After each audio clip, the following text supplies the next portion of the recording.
Hi, everybody. Teri and I are here. We were trying to not do this, but we got chit-chatting and comparing notes about helping family members who are in hospital needs and how to deal with it and who do you need to know to figure out whether they're telling you the truth. Yeah, yeah, and there's so many conflicting opinions and conflicting studies as well. I know. Yeah, it's just But like, I did find a thing yesterday. The guy I was telling you about Norwich, he's his show is being underwritten in part by a thing called Chapter. And Chapter is a completely independent Medicare group. It was not set up by any of the insurance companies. It wasn't set, and it was set up by young people who were tired of having their parents scammed by insurance brokers. That's what he said. So he said, call him and give him a talk. So I called him because I'm in the process of having changed my insurance because of some stuff that came up when I was really sick. Long story. I won't bore you with it. But so I put my name in the pool. And the guy who called me back, I got to admit that for the first time, I felt like I talked to an insurance broker that was on my side, talking about my stuff. And we went over the decision I had made the week before. And I said, I just want to see if this is right. He said, fine. And, we can have another look at it further on. And he's going to call me in about 4 weeks and make sure that all the transitions happened and all of the things have happened the way I wanted them to. But he said, I don't think I have a better policy with the needs you have for you to go to. But he said, all the 26 policies aren't in, and maybe they'll be. Anyway, I'm not going to do another sales pitch for the company, but I was very excited because I have been scammed by insurance brokers and sent to, they sold me, the product they sold me was not what they said it was. right. Yeah, and it's called Chapter. Chapter. Mm-hmm. Okay, I'm looking at it. Okay. I'm always looking. I know. I mean, it's always, well, people come to us for advice. Yeah, important stuff. Okay, we're ready to go. Are you ready to go? Yes, Do the ma'am. psychic profiles of, and Teri is kind of comes from a different school of thought. I'm doing two of you in a row that come from households that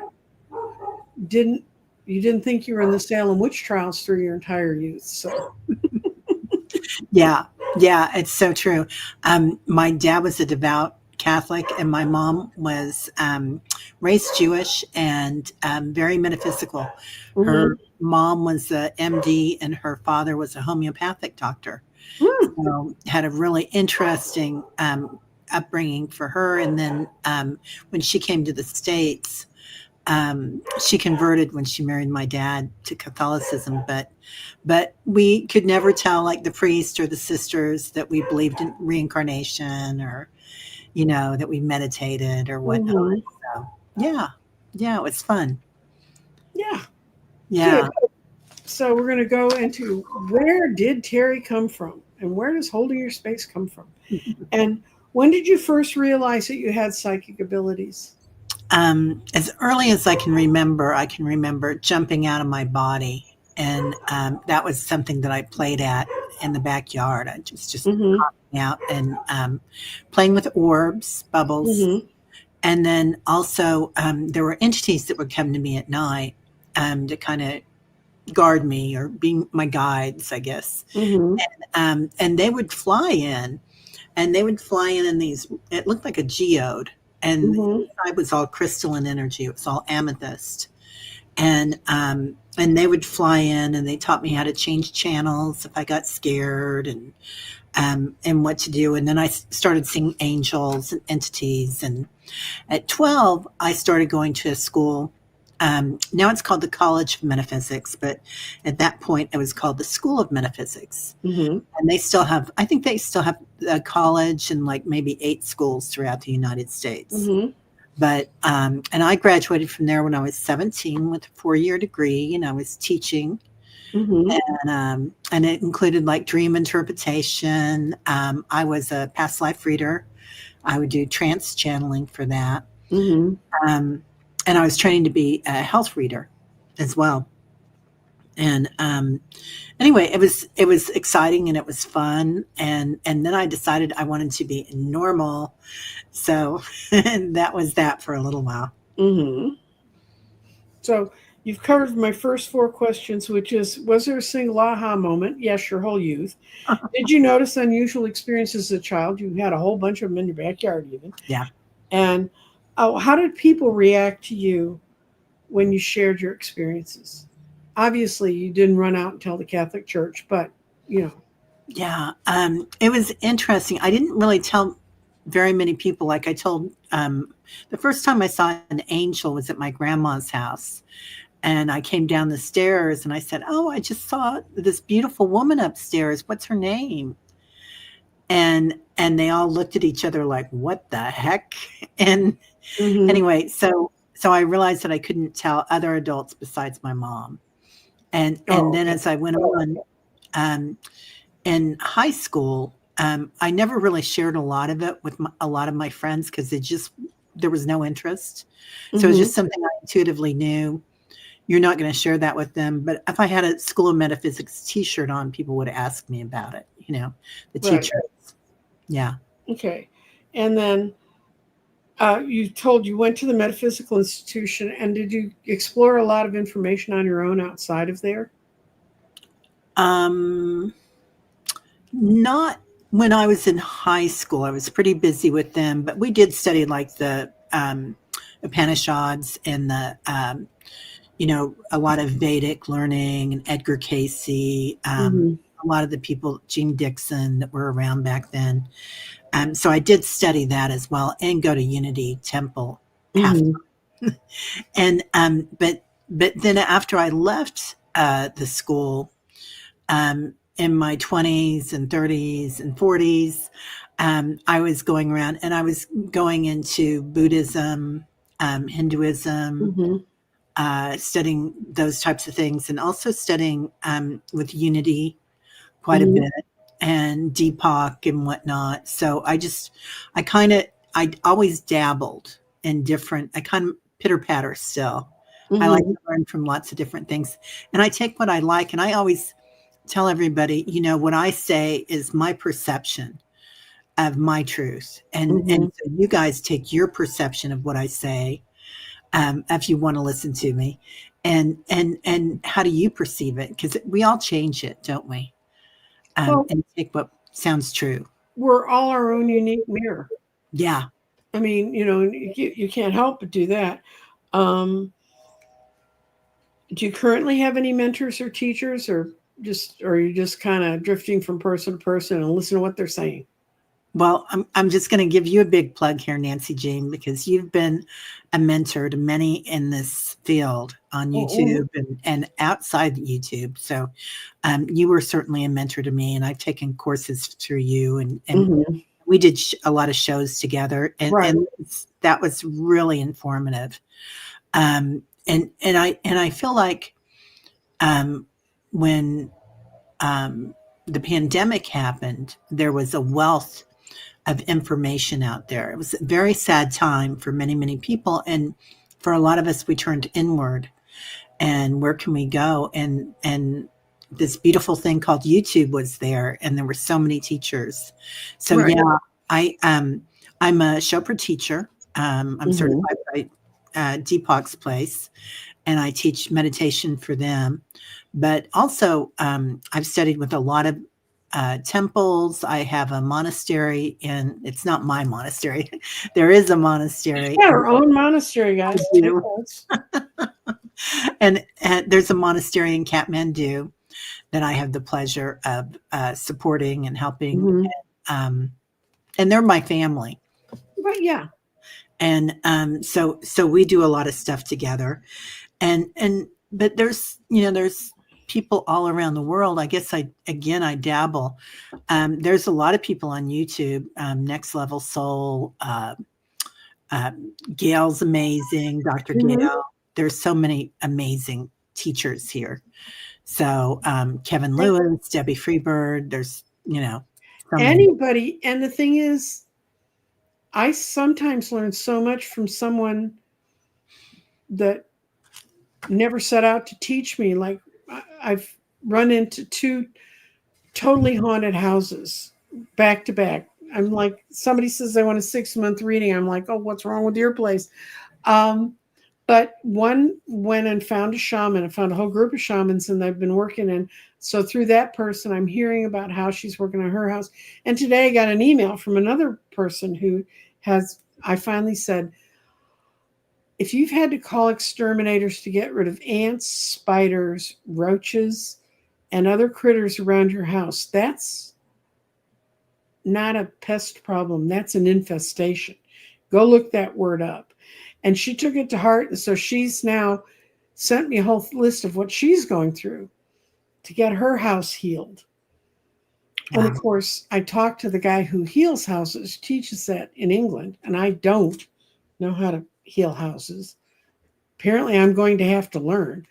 But that's why I'm telling people what you need to do is you need to learn from people that don't have Nancy Jean blah blah beside them, but but the people you run into in your everyday life, because that's how I learned when I was younger, right? Yeah, yeah.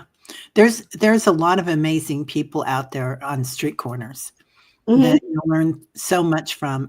Just talking to somebody at the grocery store or wherever you are, striking up a conversation. It's quite interesting.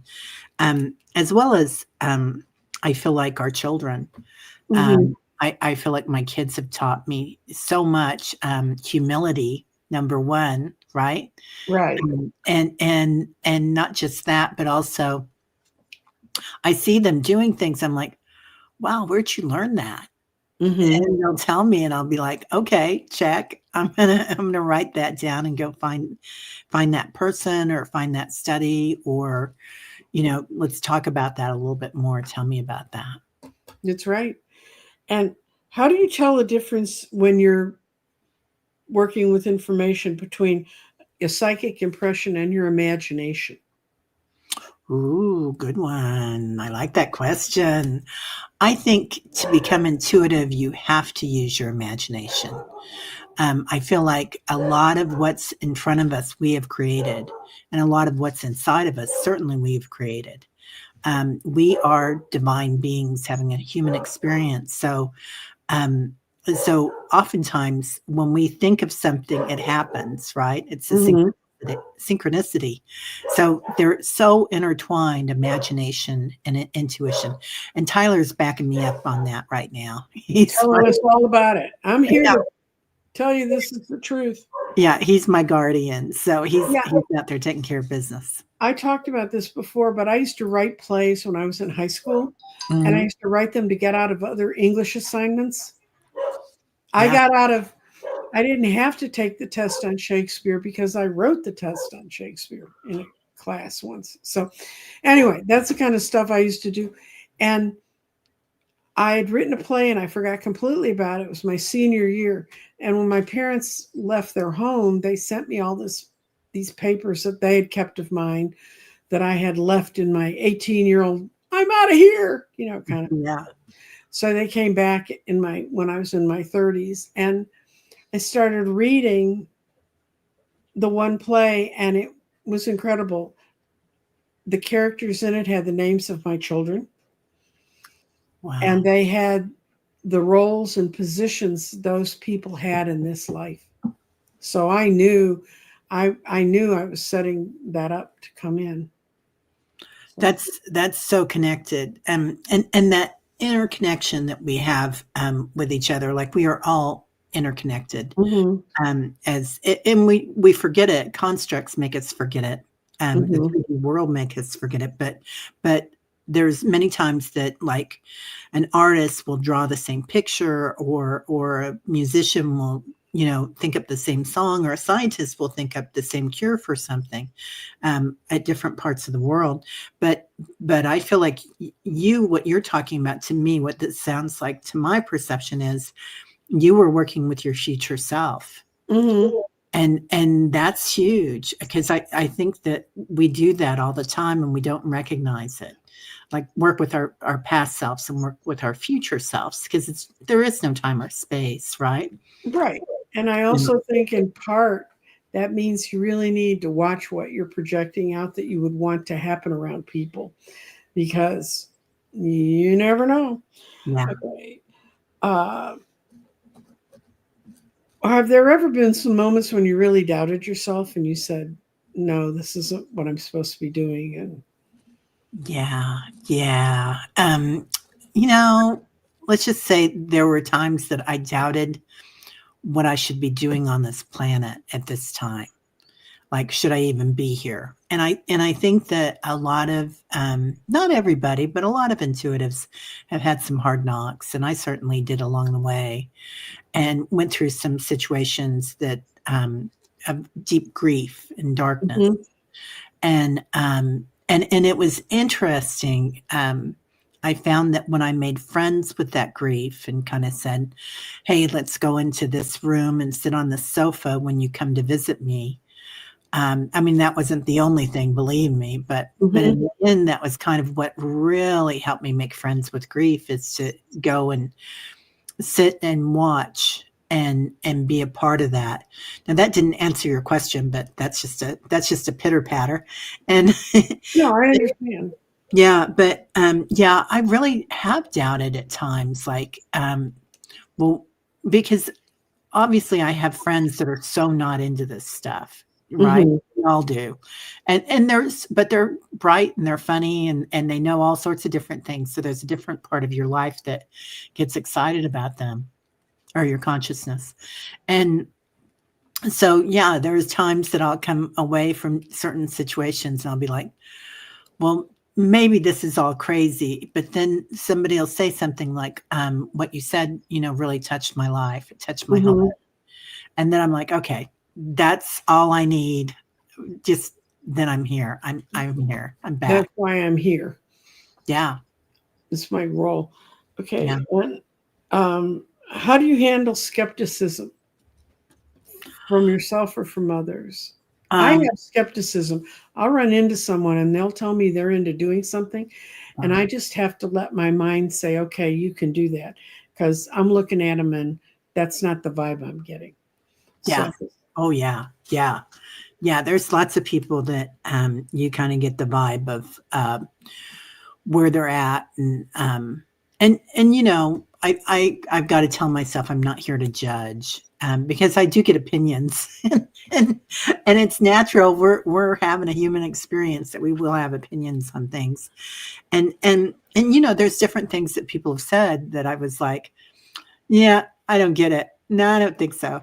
mm, But but then they'll say something else that's brilliant. So that kind of makes it worthwhile. But yeah, there's often times that I hear people saying things and I'm like, I don't jive with that. But there's a really important thing about loving people where they're at, whether it's family or somebody mhm, that's in this business, or has this calling, maybe is a better word to put it.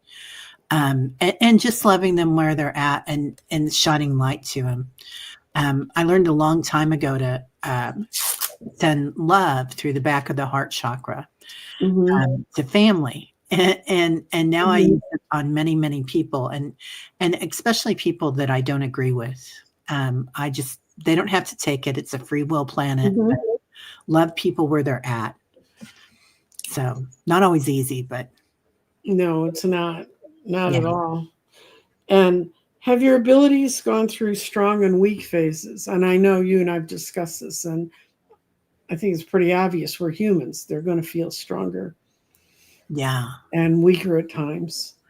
Well, yeah, and we're constantly evolving, aren't we? And Hmm. like, you have a vast knowledge and past of all the things that you've done with crystals and readings and tarot and oracles and building grids and everything. So programming. So Hmm. so yeah, I'm always into different things. And so there'll be times when I think, well, I've really got to brush up on my mediumship skills or my animal mediumship skills. Like, maybe I haven't done that for a while. Hmm. So but I don't really worry about it, because there seems like there's always something else around the corner that piques my interest. And right now I'm looking at inner earth a lot in the light grid, and then zero density has a huge thing for me right now. Mm-hmm. Yeah. And, I've said this a lot of times, but when I used to read every Tuesday night at the wine place, I'd go and I'd set up all my stuff, get my crystals out. And every time I ever read there, it always flashed through my brain, what if it doesn't work tonight? Right? And finally, I said, what am I going to do about this? Because I can't keep, doing this every week and coming in. And they said, it always works. Have faith that we're not leaving you. And as soon as I knew that that was kind of that part, that I have it. But when you talk about, I have a vast history of crystals. I saw my first crystal grid in 2017 in Colorado and came home obsessed with it and spent the next 12 months reading everything I could about them, finding the right books. And those are the last real books that I've read in a long, long time, and learning all the information. And then all of a sudden it just came to me how to work with them. But when people say, well, I heard about this and it really intrigues me, I'm like, go for that. Follow that as long as it holds your attention. Mm-hmm. Yeah, go for it. It's like I do meditations on my channel. Annie Bear's helping me out now too, which is great. Mm-hmm. And but morning meditations, and then also in person. I do a lot of work in person now too with meditations and readings. And it's interesting because the in-person people don't know me like the YouTube people do. And so it's really interesting that they get real surprised about what I say. And I led a meditation the other day, and it was working with the high heart, which I've been doing for about 3 or 4 years on my channel. And this woman was like, oh, I hadn't heard of that before. That's so interesting.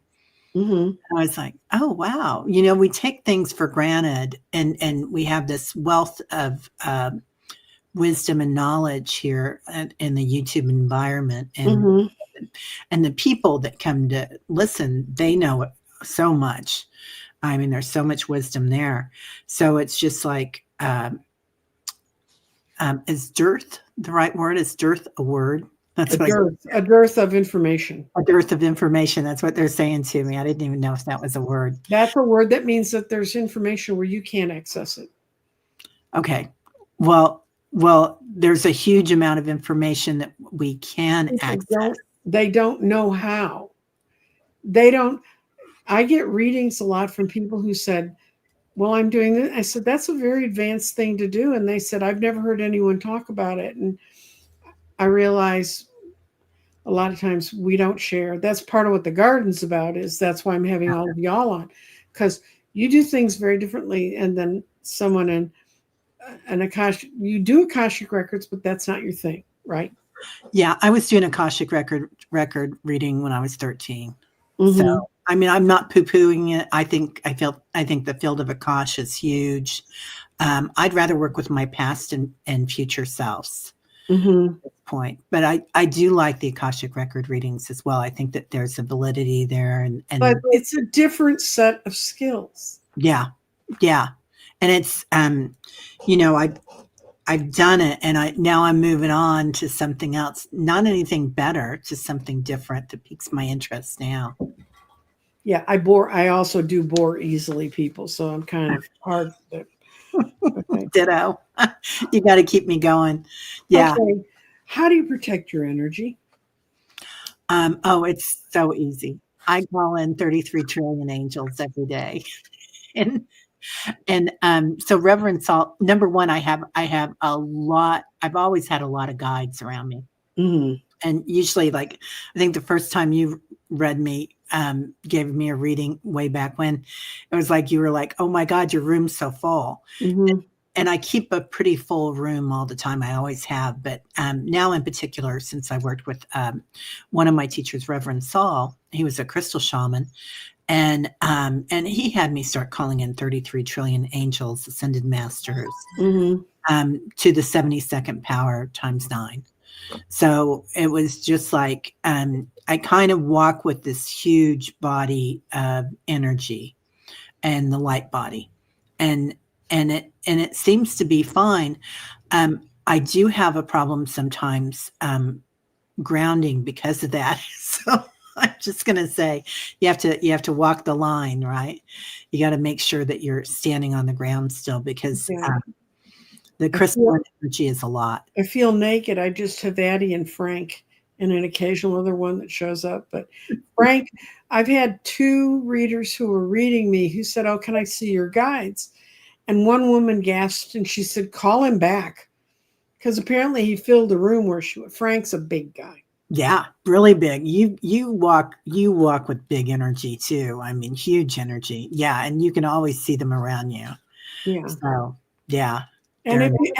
See, there are people who are saying, "What are my guides telling me to do for the end of the year?" I'm like, talk to your own guides.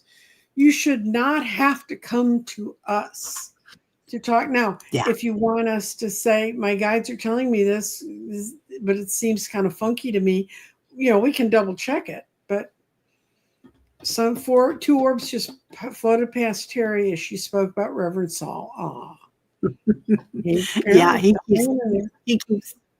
he keeps things pretty crazy in here, and I've got a lot of his old crystals and teachings, and but there have been many others too, teachers, and and he had a lineage as well. So I feel like each one of us come together with our different lineage, and right. and it just Find your grows tribe. and grows and grows. Yeah, You find your tribe, and you attract in who you need.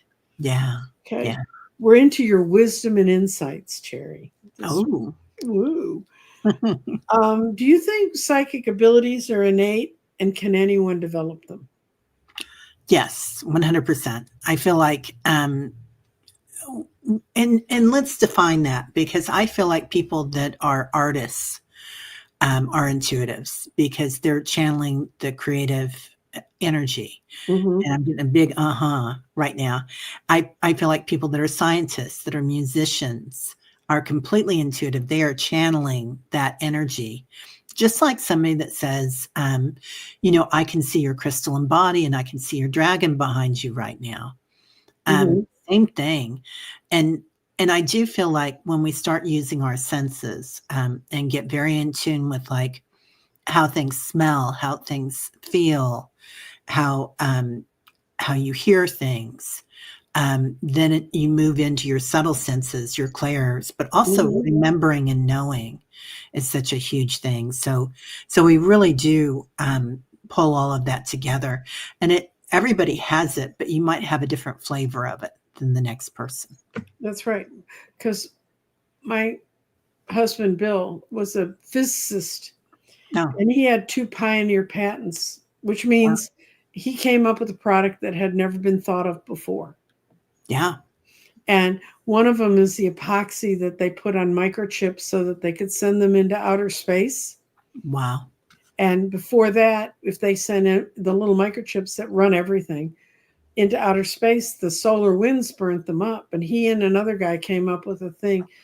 We made, by the way, I did not make $1 bazillion off this because he worked for a big company where if you invented something when you worked there, they owned it. So they owned it, but he invented it.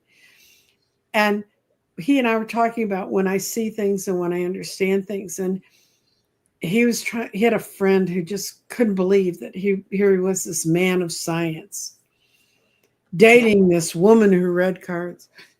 And he said, "I've watched her when she's reading and she changes. I can see her change." And he figures that my ability to pull things out of someplace they never were before, the same as he and this guy taking materials that had always been there, rearranging them and making them into something that could. And when Bill was dying, I said to him one day, "Is there anything, honey, that you really regret that you just like to talk about so we can get it off the table?" And he looked at me and he goes, "That damn epoxy." And I said, "Why? And he said, "If I hadn't done that, we wouldn't have had cell phones." He hated cell phones. Yet somebody was going to design it, right? If he hadn't. It was going to happen. The universe was going to bring it in. It just brought it in through him. Yeah. Yeah. That's like when you get a great idea, like this and you're an inventor and you create something, Mm-hmm. if you don't nab it, somebody else is going to nab it Mm-hmm. out of the other. Where in world history, if you've studied world history, and I taught my youngest child, homeschooled, and we had a really incredible child's view of world history, and I taught world history to her. When feudalism was in Europe, there was also feudalism in Japan, Yeah. and Japan was cut off from here. And there's also basically a lot of indigenous cultures had feudalist tendencies during those times. So it's like the universe was saying, okay, now we're going to go through this experiment and see how it works. Yeah. Yeah. So, Yeah. It's interesting how things are cyclical mm-hmm. around the planet, and it all comes into different people in different ways. It's like if you look at all the indigenous art around the world, Mm-hmm. very, very similar. The designs that they do, the mantras that they make, the art that they work with, their divine feminine, divine masculine archetypes, very, very Mm-hmm. all around the planet. And it's and then you look at things that are being designed right now and coded and very, very similar. Right. So yeah. Right. So, okay. How has your work and the work you've done in your whole, since it's your whole life, changed your worldview, or the beliefs about life and death? I guess I've become more humble as time goes on, I feel like. And I realize how little I know and how much more there is out there that I want to learn. Mm-hmm. And, I think you go through a point in time where you're like, oh yeah, I got this, I got that. And sometimes that's a lot when you're raising kids and putting food on the table, and, you don't have time to think about much, but taking care of business. But, but then when you have time to start learning again and going through that beautiful time in your life where you can, if you're lucky, devote a lot of your time to that, Mm-hmm. it changes everything. And you realize that there's so much more out there and it's so exciting. And there's really no difference from either any of us around the world, right? We're all just trying our best to have this human experience. And we're all grasping these beautiful, beautiful thought patterns and coding this new world for everybody and for ourselves in particular. And it's a beautiful thing. So I guess I've learned to be more humble, and I've learned how much I don't know and how much I want to know. Yeah, and I've learned that life and death are all in the same place. Oh yeah. It's just, and getting all hepped up about it. It's one way that people try to control fear. Yeah. Control and tension. That's a lot. Mm-hmm. Isn't it? Yeah. Tension is a hard one. We're going to a different sort of hopping subjects again. Okay. What's the most powerful reading you've ever done, if you can share it? Oh, for someone else? Yeah. Um, Well, if it's about yourself and you want to reveal it, that's fine. no, I'm not really good about reading on myself. I try. Okay. But I can't read myself, so my readings on myself would be totally wrong. Yeah. Oh, so I'll list a couple of things. I work with Jean Mayall. She's been on my channel several times, and Mm-hmm. she has a forum, jeanmayall.com, and a couple of degrees from Harvard and other stuff, divinity degrees. But she gets a group of us together around the world, and we do read the future nights about every other month, probably. Mm-hmm. And that's quite interesting because our rate of success, and I don't do a lot of predictions, but I do with her in that group. Well, the group's set up for that. So. Yeah. And it's always the power of the group too, isn't it? It just increases everything. And the energy of that group is huge. So those are really powerful often. Also, I don't know. Each one seems different. Like each one has a different flavor. Each one of my readings that I've given, personal readings to people, each one has a completely different flavor. I bring in a lot of mediumship with my readings, Mm-hmm. and I also bring in intuitive information, and then what your guides are telling you. Right. And so I pitter patter with my readings too. They're not just one thing. I do a lot of channeling now, and that's probably my favorite thing. And maybe that is for myself when I go into the inner earth and the Mm-hmm. inner earth beings that I work with. And then when I go out into the galaxy and the star beings that I work with and the light grid and working with like 12th dimensional beings, really changes everything. And that's kind of what I'm having the most fun with. But we're all going through that right now. I feel, Mm-hmm. I mean, on some level. Okay. How do you deal with sensitive or complex messages? If you come up with something, or is there a sort of a taboo? I don't go there. I won't deal with that information. Yeah, that's a good question. Dealing with things that come up. Well, okay, I have a really close friend, and same time that my husband passed, her son passed just a year Mm-hmm. ahead. And I got a lot of information from him through the years, but she never asked. And I knew that she wasn't ready until recently. Mm-hmm. And we did something together with that. But you have to be really, really gentle with everybody because everybody's coming at things from a different place. And if information comes up, I I don't skirt around it, but I say, I see some abuse here. I don't know if you felt like it was a hard time in your life, and maybe I not may not even say that word abuse, but I can see that there was a hard time and some energy there that the young that Mm-hmm. self needs to be held and taken care of. And then we could either go into it or not. But I've done a lot of training with trauma and abuse, and I've had people on the channel as well that work a lot with abuse. So I like to think that I can gently go into it and steer people to good experts on the step on those things. Mm-hmm. So, and I try to do that, like with, like if somebody's looking for crystals, I'll say go to Nancy Jean. If somebody's looking for star, Mm-hmm. I'll say go to Dr. Gale. I'll say, Peter Levine or James Gordon or Mm-hmm. um, all sorts of Deepak. So, so I like to think that I can kind of, if your interest lies in something that you want to go deeper into, that I can kind of steer you in a good, safe place. But Mm-hmm. I like to make sure that people leave my readings feeling uplifted, Mm-hmm. like they've talked to a friend, not just a friend, but but really seen a part of themselves that they can move forward with and be proud of. Very good. Very good. And what advice would you give to someone who, like today, woke up yesterday and realized I need to know about psychics and somehow or another tripped upon this program? What advice would you give them about how to explore their gifts?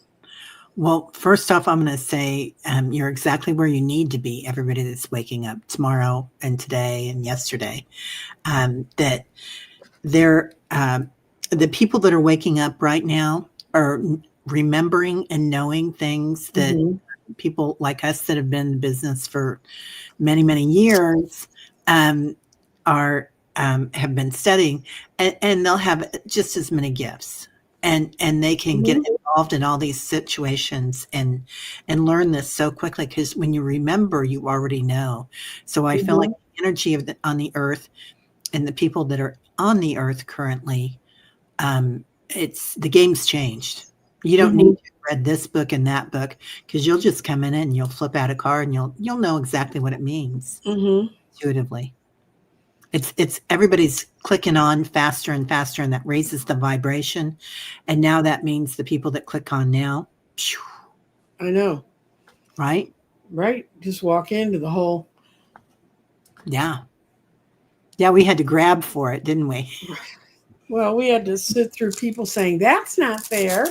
Yeah. At And least you live in a world where people can say, yeah, it's there. Trust me. Um, any daily habits or exercises that you can recommend? yeah. When you wake up and when you go to bed are both very sacred spaces where you're very close to your subconscious mind. So that's a good time to do stuff. But if you can have any regular time just for yourself, and whether that's dancing or walking in a forest or taking a bath, but give yourself that self-care. And I feel like a lot of times as intuitives, we don't give ourselves enough self-care um, physically. So that's something now that I'm trying to do more of. But make sure that you're giving yourself no judgment. Don't judge Mm-hmm. yourself with where you're at and where somebody else is at, because like I said, you're going to come on just as fast.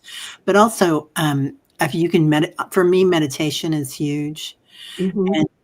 And don't be embarrassed by anything. Like for years, I would just channel every morning, and I'd turn on my tape recorder and then my phone, and I just channel for half an hour, and somewhere all those tapes are around. But and just know that you've got this. You don't have to worry about it. You don't have to judge yourself or judge anybody else. No, and everybody has their own path. Yeah. And if you really get into it, you can, if you learn about the astrology and that it's like, who was it? I think I've heard several readers talk about, you come in with this chart. Yeah. And some of us, we can turn that chart into a symphony. And some of us, it sounds like the bad side of a heavy metal band. And that's really, how do we choose to work with those things? What do we choose to expose ourselves up to? Yeah. Yeah. Everybody has a different flavor, don't they? A different Oh, frequency. yeah. And it makes it so beautiful. Like when I hear my guides talking to me, and Mm-hmm. it's not one voice, it's Teri, Teri, Teri, Teri, Teri, Teri, Teri. It's a symphony of voices calling my name. Mm-hmm. And so channeling that energy in is, it takes some time to get to know what they're saying, maybe, but you don't get there unless you say it back to them. For me, I Right. didn't. I had to voice it. And here's kind of a question I get. Someone said, how can I find someone who's trustworthy in the psychic community? Yeah. So that's such a great question, because I have met some people that were not very trustworthy in the end. And I think a lot of us that were in it early, Nancy Jean, there was a lot of patriarchy, um, Mm-hmm. and a lot of the ashrams and a lot of the schools and whatnot. And They were cults. yeah, they were. Let's call it what they were. They were They called. were cults. They were Yeah, cults. they Or were. they wanted to be cults. And they Yeah. wanted you to be. And then some of the readers too were, on YouTube even, um, maybe were in it for different reasons than I like to be in it for, or you like to be in it for. Maybe they were there to Yeah, they make money.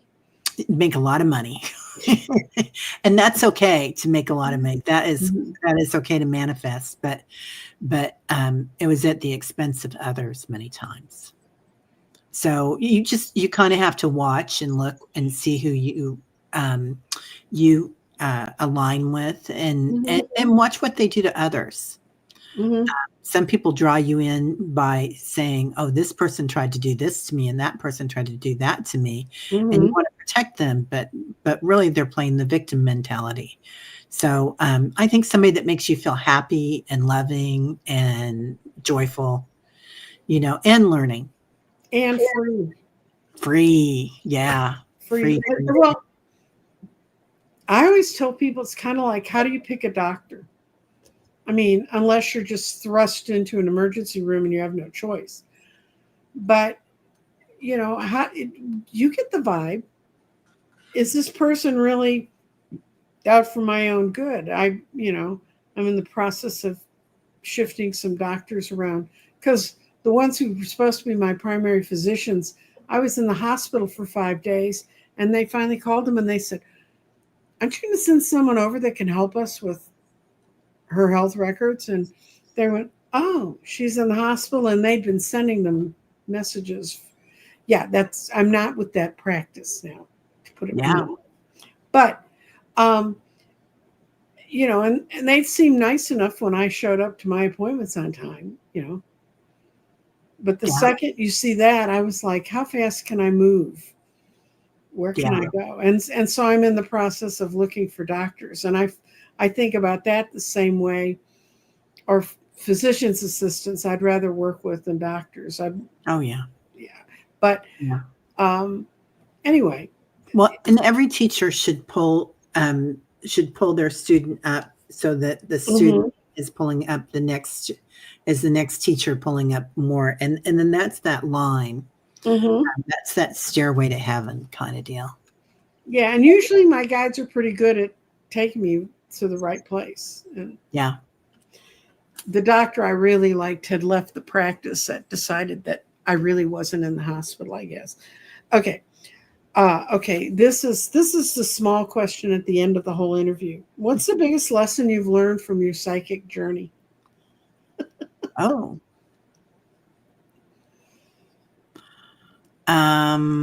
Biggest lesson I've learned from my psychic journey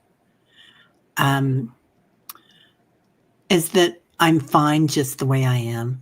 I'm a Mhm, divine being, and I am. So there's this saying that is just stuck to me like crazy for a few years, and it's "I am this one," and mhm, it's knowing our divinity and knowing that we're right where we're supposed to be. We don't have to worry. We're just having a human experience.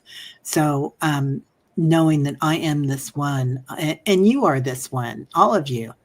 mhm, So it's we're all right where we're supposed to be, and that sounds weird, especially to somebody that's going through a really rough time.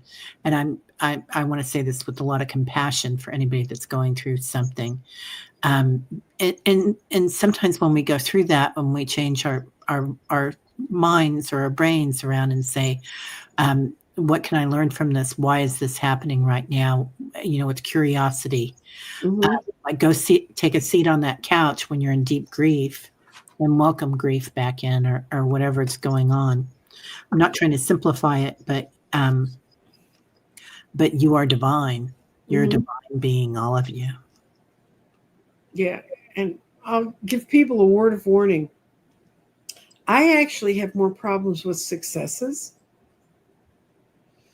I get like, because I was raised in one of those households that said, yeah, that's great today, but what's going to happen tomorrow? So as soon as, that one. Oh yeah. So what we need to learn is that it's not a giant up and down and in and out and swirling amounts of energy around us. It's actually sometimes accepting that it's just calm is enough. Yeah. Yeah. Yeah. It's always okay on some level. Hmm. So even when things are falling apart around us, you are still divine. You Hmm. are still shining your light. Yeah, and things have fallen around or apart around me quite often. I've had I call them FGOs, effing growth opportunities, Hmm. and that's happened many times in my life, and I think that a lot of intuitives have had that, and teachers throughout their life that they've learned from that. Now, there are many that also come into this lifetime and have a great contract and say, this is my vacation lifetime, or this is going to be my lifetime of just being a teacher and walking in knowing. Hmm. But yeah, I had to figure it out. It's not always that it's going to be some hideous, grim, horrid thing that's going to happen. that's going to awaken or enlighten you. It could be the most fun thing you thought you'd never deal with. Yeah. And there it is. And there's your opportunity. And if something bad happens, just realize it's like, well, for those of you who don't know Jeffrey's a reader, and he got burned out of his apartment in New York. And he'd lived in the apartment for 30 years. It was a rent-controlled apartment. And he said, I think God really wanted me to move. Yeah. You think? Yeah. So look for the subtler journeys. Some of us are like, I'm kind of in the world of Jeffrey. I don't always take the subtlest route, but I really want to thank you for being here. Is there anything you want to wind up by having to say to the audience? Well, yeah, I just want to say that you're right where you're supposed to be, and try not to work with fear. I feel like there is a huge level of abundance coming in for all of us. And that might be when we read the news, that's not what we're seeing, but there is energy coming in right now, you guys, and all you have to do is hold out your hand and really look at what you want with your life. What is it that truly brings your heart joy? Because it's coming in. It's going to be maybe an interesting year, but it's all coming in around us. And if you look for it, you can find it. That's right. Yeah.